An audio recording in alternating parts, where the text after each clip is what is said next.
muy ñi nga xamante ni ay jegeñaale Ousmane Sonko lañ Pastef la ñu bokk ñu ràññee leen ci réseaux sociaux yi à travers TikTok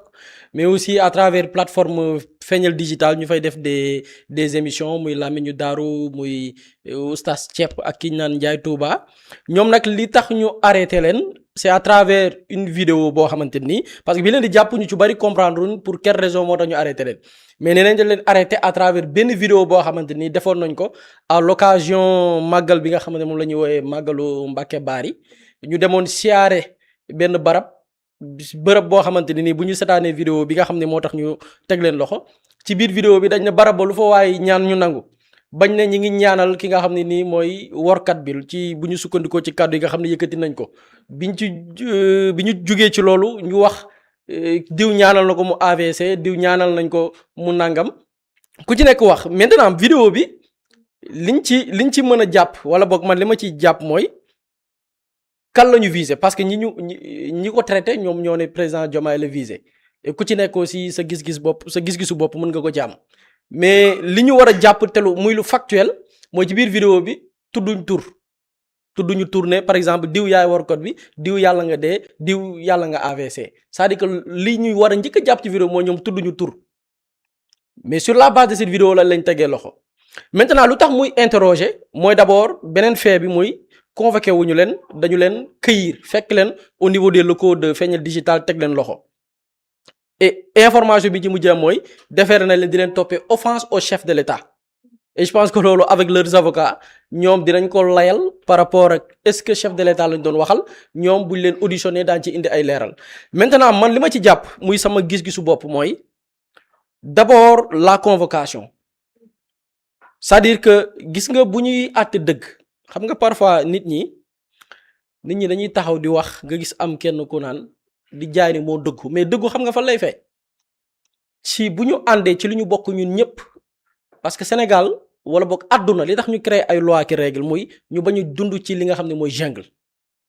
ku mën sa morom duma ku mën sa morom gaañ ku mën sa morom lottal ba tax ñu créer des lois pour que mu encadrer ci biir loi yooyu nag ñu ne loi ya dafay maase yam ci ñëpp ñenn daal xëy na la ñu amal yenn prérogatives yu exceptionnelles yi xëy na muy le président de la république bi nga xam ne haute trahison lañ ko mën a toppee muy ki nga xam ne député la balaa nga koy topp ñu simi malaanu kiiraayam muy ki nga xam ne ministre la te bu dee ni dafa def loo xamante ni nii dans l'exercice de ses fonctions la ñu wax ni haute cour de justice lañ koy yóbbu mais bu defee leneen loo xam bokkut ak sax li nga xam ne mooy lañ ko dénk ci li nga xam ne mooy poste ministériel dañ koy yóbbu ci yoon àtte ko mais lu mooy ñooñu peut-être ñenn ci ay magistrats peut-être ñenn ci ay way takk der yi nga xam ne am nañ le tribunal des pairs mais sénégalais ñëpp dañu war ànd ci ne nañ leen boole di leen appliquer les mêmes lois pour tax ma wax foofu muy convoqué wuñu leen d'abord dama ci jël quelques exemples da nga jël entre fin janvier début mois de février ku ñu wooyu Doudou Wade taxaw na fi woote ñu coup d'état maanaam réew mi parce que dafa jàpp ni le président Diomaye ak Ousmane Sonko ay ñu ngi waxee Jakarta maan lañ du coup bu ñu tollee réew bu demee ba toll foofu ñi ñu dénk dañu tële coup d'état dafay dagan lii Doudou Wade moo ko wax bi mu ko waxee émission bi c'était en direct pourtant demuñu cueillir ko ci biir émission bi xaar ko ba émission bi jeex ñu ne ko coppet yóbbu noonu Doudou Wade dañ ko convoqué respecté ay droit am mu dem wuyu ji ñu auditionné ko ci même jour bàyyi ko mu dem ñibbi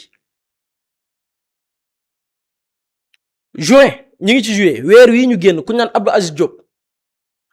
Aziz Diop dafa toog saaga Ousmane Sonko dañu dem cueillir ko non kenn cueilliru ko dañu dem jébbal ko convocation mu jot convocation bi dem wuyu ji ñu jàpp ko teg ko loxo àtte ko su ma juumul jamono ji xaw ma génn na xaw ma génnul mais da ngay gis ni toutes ces personnes dañu respecter leurs droits respecter li nga xamante ni mooy seen worma muy boo defee dara dawoo làqatuwoo ñu jébbal la convocation nga ñëw wuy ji buñ lay poser des questions par rapport à un fait nga répondre ci mais t'as l'impression que bu fekkee ni ñoo xam ne dañuy mbubboo wala boog dañ leen xam sax du ma ne mbubboo mais dañ leen xam ci njabootu Ousmane Sonko t'as l'impression que dañuy jàpp ces personnes di leen traiter comme ay nit yoo xamante ni nii peut-être duñu dara ci dëkk bi dem di leen cueillir comme si que dañuy daw alors que une simple convocation mën nañ leen ci woo déglu leen te dañuy dem wuyu ji parce que gëm naa ne ñoom ñëpp kenn du ci daw fan nga daw jëm ñu ngi ci dëkk bi loolu benn la beneen bi mooy traitement bi xam nga ñoom dama ne vidéo bi man leen laa ci jàpp mooy tudd ñu tur loolu nag xamul lu ci yoon wax Pape Samba peut-être moo ma gën a maîtriser wàllum yoon maanaam vidéo boo xam nit tuddul tur gaaral la wala diw la ñuy gaaruwaale mais tuddul tur lan la ci yoon wax du ma ci sori parce que sama xam-xam ci wàllum yoon soriwul ñeneen ñi nga xam ne nag ñoom dañoo tudd tur woote ñu terroriste yi dugg woote pour ñu coup d'état taxaw tifaar ay saaga jëmale ko ci kilifa te yamale ko ci kilifa de boo jëlee kaaw Abdou Aziz Diop dafa saaga Ousmane Sonko saaga waale ñëpp ñi ko voté loon muy mag di ndaw di kilifa diine di kilifa aada loo doon boo votélee Ousmane Sonko mu jaar fu ñaaw ñu gis ni ces personnes là dañ leen di respecter li nga xam ne mooy seeni droit traité leen comme ni mu waree mais quand il s'agit des partisans d'Ousmane Sonko qui ne citent pas de nom automatiquement arrestation interpellé këy diw a été këy diw ak diw ont été këy loolu nag gis nga bu ñu koy analyser sama classe gii nekk ñu fi pour charger kenn boo nee pour charger kenn mooy gis nga balaa ñuy joxoñ baaraam tuuma kenn naan diw ak def est-ce que war na waxee nii wala warul waxee nii ak nangam du ma ci dugg xam nga la moo tax bu ñu nekkee ci réew moo xam ne yamale na ñëpp dans le traitement des dossiers lépp lu jëm ci wàllum yoon là bu ñu xam ne ñëpp yamale nañ leen muy ki bokkoon ci Macky Sall ki bokk ci président Diomaye ki bokk Pastef ñu gis ni médias yi da ngay gis les médias da ngay gis koo xamante ni dañ koy jàpp condamné ko fan yi dégg nga ka Mor Mbaye Cissé dañ ko jàpp woo ko biñ ko convoqué ñun am na ay leeral liñ ci indi woon te biñ ci indee ay leeral même leeral yi le président bi nga xam ne moo jiite union des magistrats ñëw jaaraat ci les mêmes propos Mor Mbaye Cissé dafa jot une information bu traité ko information bi évolué mu ne information bi évolué na lii moo ci xew bees ñu jàpp ko ci condamné nañ ko ba dafa mujj def appel pourtant am na yeneen ci ay naataango Mor Mbaye Cissé yoo xamante ni toog nañ fi wax lu garaaw a garaaw ba tey kenn condamné wu leen procès sax déggoo ko bu ñu demee ba régler Sénégal cas boobu ba pare mën nañ dugg ci ay jugement personnel non diw war na waxee lii diw warta waxee nii et loolu man j'interpelle directement même ñi bokk Pastef parfois faut pas trop charger ñi nga xam ne ñoo ànd ak ñoom parce que ñoom dañoo wéet ci dëkk bi parce que wéet ci dëkk bi mooy lan ñi bokk ci système bi fan yi dégg nga am na kenn ku jigéen dafa def TikTok saaga Ousmane Sonko kenn condamné wu ko de 75 000 su ma juuma lañ ko fayloo dafa dem ñu ne ko fayal 75 mu fay 75 000 mu ñibbi këram mais da nga gis ni ñooñu di def ñaawteef yooyu noonu ñëpp benn clan la benn groupe ñoom xam ne ni li ñuy def baaxul de nekk ci réseau yi di wax lu dul dëgg nekk ci émission télé di wax lu dul dëgg day gis ces gens là donte dañuy xam ne dañuy wax du dëgg dañuy violer loi dañuy diffamer dañuy wax lu dul dëgg mais da ngay gis ni ils sont solidaires maanaam ku ci def sa njombe lu ne weng ñoom ñëpp ay jógandoo da ngay gis Doudou Wade dafa woote coup d'état biñ ko convoqué kan moo jóg ñëpp a jóg la presse propagande la société civile les hommes politiques du système yëpp a dajaloo te moo di il a appelé à un coup d'état maintenant nag nit bu fekkee ni yéen da ngeen a wéet ci réew mi du ma la sax wéet parce que wéet bi bu ñu ko jëlee ci dayo la ëpp ci sénégalais yi bu ñu sukkandikoo ci élection yi passé ñoom ñoo fi majoritaire mais bu ma nee wéet mooy le système par rapport ak les médias par rapport ak ñi neutre les entre guillemets neutre te neutruñ seen neutralité leur indignation est sélective bu ñuy defee dañ naan pat mais bu amee lu bokk passif rek ñu tëb bind seeni plume def 300 pages di tappale ñu xam ne système boobu tey moo réunir donc faut pas nit mun nga ko yedd sa nit mun nga ko yedd mais doo ko yedd ci penc comme ni ko ñeneen ñi defee parce que ñeneen ñi ñëw foofu la leen di xaar c'est bon être objectif oui on soit objectif du ñu farle ku bokk ci ñun certes mais wax ko ci néeg wax ko ci leneen mais pas ci penc mi parce que ñii def safaan ñoom da ngay gis ni ils sont solidaires même bu ñuy def seeni mbonte ba ñu convoqué ci kenn da ngay gis ni ils sont très solidaires parfois ils mettent la pression pour que après affaire bi am beneen changement donc yedd parfois yërëm da koy gën yërëm bi nag mooy Sénégal mu am idéal bu ñu doon xeex muy justice ñu boole ko yemale ci ñëpp waaye ñu gis ni dafa am lii c'est des faits man li ma la limal ay chronologie ay date laa lay jox ay nit yu wax nga gis le traitement bi nga xamante ni moom la leen dëjee ak traitement bi ñuy accordé ñi nga xam ni Pastef la ñu bokk man loolu mooy sama gis-gis ci mbir mi nekkuma ci ay jugement personnel surtout que man maa seetaan vidéo bi maa yor sama xelu bopp dëgg gisuma ñu tudd tur. dans ce cas est-ce que waa Pastef tamit waruñu gën a bàyyi xel ci li leen seen leader Ousmane Sonko di woo maanaam ñu wattandiku yenn ci ay provocation yoo xamante ne si ñi ngi leen koy def parce que jamono ji dafa mel ni yëf yi foofu la toll te mi ngi leen di woo saa su nekk tamit ñu gën a focus ci si nga xamante ni moom mooy seen liggéey. mais effectivement loolu mooy je pense que le leader wax na ko ñoom ñoo yor caq bi boo yoree caq bi nag yow toujours yow yaay moytu li gars yi naan bañ a maye tànk effectivement ci la. mais concernant leur dossier man du ma ci tudd maye tànk ak ñàkk a maye tànk dama leen jugé wu ma leen parce que du ma juge xam nga lan laay jugé traitement bi ñuy accordeel parce que bu ma demee bay dugg ci ay considération yi rek day mel ni maa ngi leen di chargé wéy dañoo def nangam li ñu def moom bu ñu demee ci audition ba ñu laaj leen kan ngeen doon waxal bu ñu demee ñu tegal leen vidéo ne leen yéen def vidéo bi ñu ne leen kan ngeen doon waxal Diomaye ngeen doon waxal ñoom bu leen neexee ñu ne waxuñoo ak Diomaye waaw bu leen neexee Pape Samba wala Buri laa doon waxal Buri bu Xalaat TV laa doon waxal mooy workat bi li ci waay woon parce que du tur donc c'est ça maintenant man fi may accentuer mooy par rapport ak nañu yamale sénégalais yi ku ci nekk am na foo dëkk am nga adresse bu dee kër ga ngay fanaan am nga kër gooy liggéeyee buñ la soxlaa woo la nga dem wuyu ci njëkk ak teraanga surtout que yow dawoo daay am na ñoo xam ne du ñu daw am na ñoo xam fu ñu jëm bu ñu daay fu ñu jëm fii ñu ngi ci dëkk bi ñu convoqué leen respecté seeni droit bu weesoo loolu sur le traitement des dossiers aussi ñu boole yamale ñëpp mais gis nga bu amul rek perception bi sénégalais yàgg am ci justice la ñuy wéy di am et bu boobaa nag baaxul ci réew. tey ci waxtaan boobu Pape Samba comme yëf yi wàllum yoon la te ci kër gi fi mu toll nii lu ñuy am ci yoon yow la ñu koy bàyyeel yëkkati nañ ay kàddu vidéo bi ñëpp seetaan nañ ko waaye ba tey ñoom amuñu kenn koo xamante ni si tudd nañu ko ci vidéo bi ndax ci wàllum yoon tamit nit bu yëkkatee ay kàddu te newul diw la wax wala kii la waxal ak kaa ndax loolu it mënees na koo topp ci wàllum yoon. li ci gën a doy waar sax mooy fii dañ leen di toppee délit d'offense au chef de l'État. Offense au chef de l'État c'est encadré par notre code pénal. mais offense au chef de l'État li ci gën a doy waar sax mooy ñun suñu biir code pénal bi délit d'offense au chef de l'État binduñ clairement lan mooy offense au chef de l'État c'est-à-dire que ce n'est pas clairement explicite ne boo waxee lii mooy offense au chef de l'État dañ naan la rek des propos outrageants des propos insultants nga jëmale ko ci président de la République par l'image wala par le son wala par des caricatures nga def ko en direct wala nga def ko ci à travers un moyen de communication loolu la ñuy tuddee délit d'offense au chef de l'État waaye léegi man dama ne pour ce cas précis xam nga dañ ne délit d'offense au chef de l'État la vidéo en question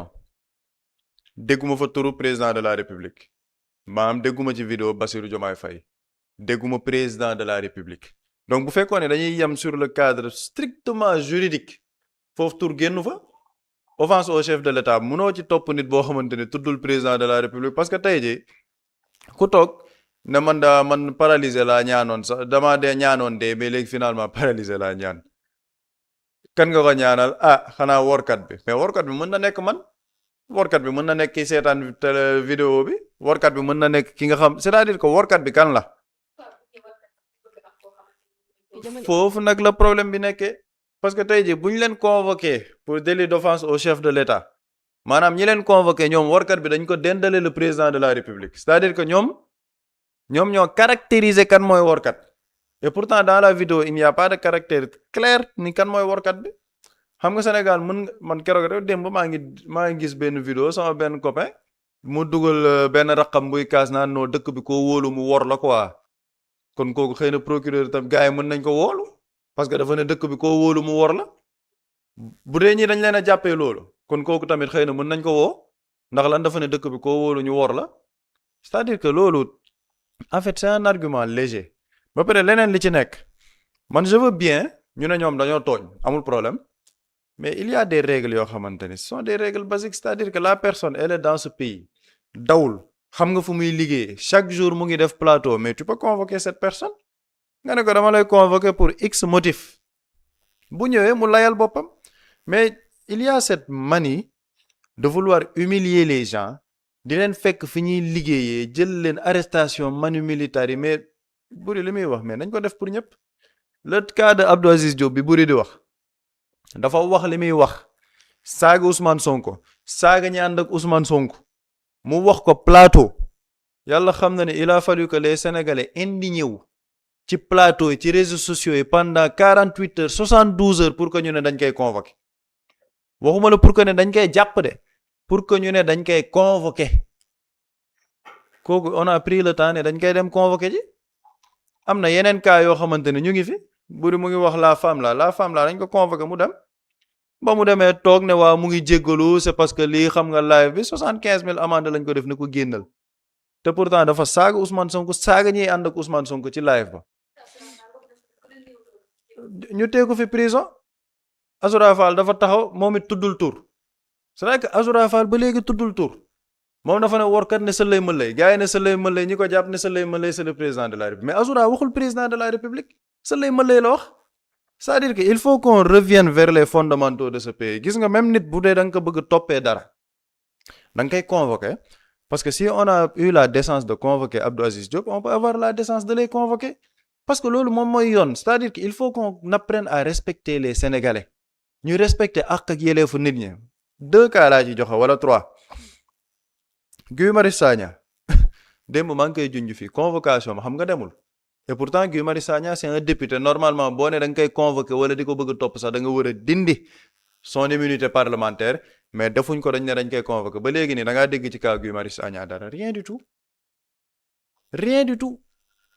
Cheikh Bara Ndiaye bu dul woon député yi keroog à l'Assemblée nationale luñ toog jël ko dugal ko ci biir kon dañ ko doon jóbbu et ça ce n'était pas une arrestation c'est un enlèvement dafa am terme yoo xamante ne il faut que gars yi di ko spécifier dans le droit Cheikh Bara Ndiaye li ñu ko naroon def c'était pas une arrestation c'était une tentative d'enlèvement parce que da nga jël un député de l'Assemblée nationale boo xamante ni dafa am immunité parlementaire nga fekk ko moom fa muy liggéey muy Assemblée nationale ba ñuy génn session nga bëgg ko ñëw kirtib yóbbu loolu normalement kenn waru ko def dans un état de droit mais pourtant ils ont essayé de le faire waaye léegi bañ ko defee après ñu ne ci lañ koy doog a convoqué Cheikh Bara Ndiaye ne moom du wuyu ji convocation boobu parce que c'est un député nañ lever immunité parlementaire am da nga cee déggaat dara déggaatoo ci dara. Macky Sall dafa mel ni yëf yooyu moo commencé waat di ñëwaat nii. mais et même pire parce que Macky Sall musul ñëw man de musuma fekkee un député boo xamante ne dafa génn session à l'Assemblée nationale ñu ne dañ koy enlever fekkeegu ma ko su Macky Sall c'est-à-dire que li lay wan ni ça ne repose sur rien mooy après. tentative boobu ba gars yi ne wuyu wuñ seen convocation mais dara fekkuñ leen ci 3e cas bi mais Ibou Fall journaliste toog na fi les 54% mu wax leen loo xam ne sama wor man sañu ma taxawaat fii di ko wax daf ko bind ci Facebook am nu mu tuddee 54% yi le président de la République ci la bokk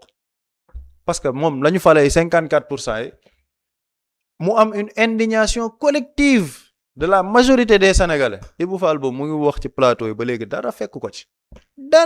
ci et pourtant li mu wax saaga la li mu wax ci tubaab saaga la li mu wax moo gën a garaaw sax li gars yi wax yàlla xam na ko dara fekk ko ci il circule tranquillement il vaque à ses occupations mooy li ma waxoon keroog ci correct mën nga def dara lu logique mais pas crédible fii dafa logiqueul ba pare crédible lan moo tax crédible parce que dafa am kumba ndey kumba amul ndey. C'est-à-dire que quand on parle du président de la République, on ne parle même pas de lui. C'est-à-dire qu'on ne parle même pas de lui.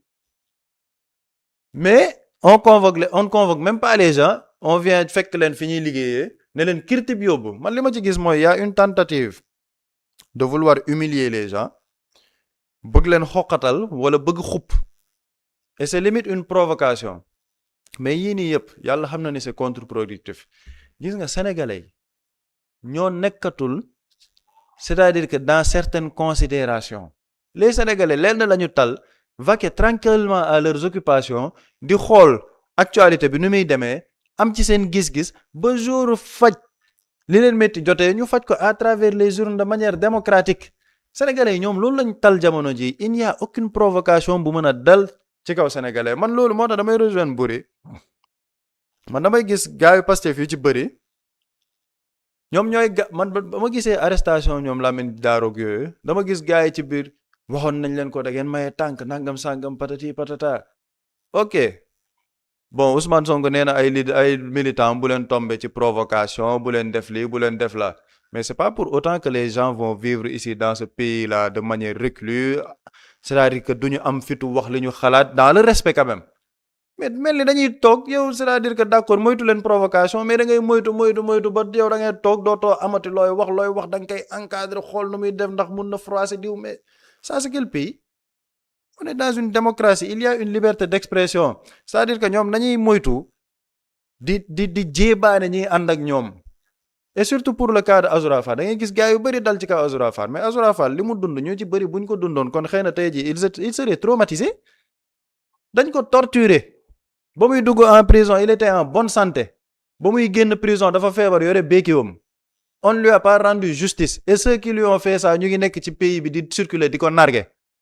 Pape Abdoulaye Touré mu ngi fi dafa toog ci plateau bi fii wax ba dënn bi di génn mais il a failli être tué te pourtant ba mu toogee di wax ba dënn bi di génn di nga gis keneen ku toog boo xamante ne dundul li mu dund ñoo toog naan non c'est que gars yi dañoo war a maîtriser seeni émotions mais kooku bu dundee lu mu dund noonu yëpp gis see bureau di circuler ñu leen di réhabiliter politiquement mais kooku lan lay yëg ci xolam nit loo dundul ci place am amal maandutewu am benn esprit au moins d'empathie et de compassion ci li nga xamante ne dund na ko parce que lii yàlla xam na ne Sénégal dafa nekk dëkku jàmm rek de Sénégal dafa nekk dëkku jàmm ba mu am plus de 80 personnes yu dee ay nit yu ñu fi torturer sénégalais ne noonu dañuy continuer suñu jàmm les sénégalais sont très démocrates les sénégalais sont extrêmement démocrates yàlla xam na ko donc il ne faut pas qu'on pousse le bouchon trop loin naan ok moytu leen affaire yooyu de c'est-à-dire que les gens vont dire ce qu'ils ont à dire de manière responsable bu ñu waree wax ci président de la république bu toogee ne woon sénégalais yi damay def lii defatu ko dañuy toog ci penc mi ne président moo fi waxoon lii defu ko c'est pas interdit par la loi c'est pas interdit par le code pénal il ne faut pas que ñu dugal sénégalais yi ci benn psychose boo xamante ne dañu naan non xool leen li ngeen di wax xalaat leen li ngeen di wax parce que li ngeen di wax nii xëy na mën na indi benn affaire les gens vont parler en toute responsabilité avec tout le respect qui sied mais kenn mënul xupp kenn ba ñuy dugal nit ñi psychose ba lu ñuy wax sax dañ koy li ñu war a wax dañ koy wax assumer ko def ko mu factuel tegal ko sénégalais et puis ceux qui doivent se remettre en question mooy ceux qui ont trahi leur parole ñoo war a tiit ci li ñuy wax mais c'est pas ñi nga xamante ne dañuy wax dëgg bi sénégalais bu fekkee ni nag dañuy dem ba dëkk boo xamante ni ñi war a wax dëgg bi sénégalais dañ leen di tiital ne leen tiit leen ci dëgg bi ngeen di wax mais ña trahir seen parole duñ leen wax ne leen dem leen indiwaat seen parole il faut qu'on sorte de cette psychose là les sénégalais vont dire ce qu'ils ont à dire de manière responsable respectueuse de manière démocratique teg ko ci lu factuel te duñ xotti war ma kenn waar mu nekk ay mbir yoo xamante ni daanaka bokk na ci liñ doon xeex ba bëgg ak coppite ci biir réew mi des na ko topp nag lépp lu ci tukkeewaat ci ay xibaar rek des na leen ko yeggee ndax ba tey kenn xamagut li war a tax rek ñu teg leen loxo dañoo njort ne vidéo yi ñu def rek moom moo ko waral ginnaaw loolu dañuy jàll ci info du jour bi ñu di ci ànd ak Buri mu mel ni dañuy àddu tamit ci wàllum yoon ba tey ak njiital ASER mi nga xamante ni jamono ji am na ci yenn ci ay corps de contrôle yoo xamante ni si activé nañ leen ngir ñu amal ay opération ceytu yenn ci ay moomeelam. Pas corps de contrôle mais une enquête boo xamante ni benn ci bànqaas yi yëngu ci wàllu enquête ñoo ko def lépp nag mi ngi dooree c'est-à-dire que l'information mi ngi tukkee ci ki nga xam ne mooy le président du parti PASTEF Ousmane Sonko ci meeting bu mu mujjee amal ca Xombol yëkkati woon fa ay kàddu par rapport ak li mu jàppee traque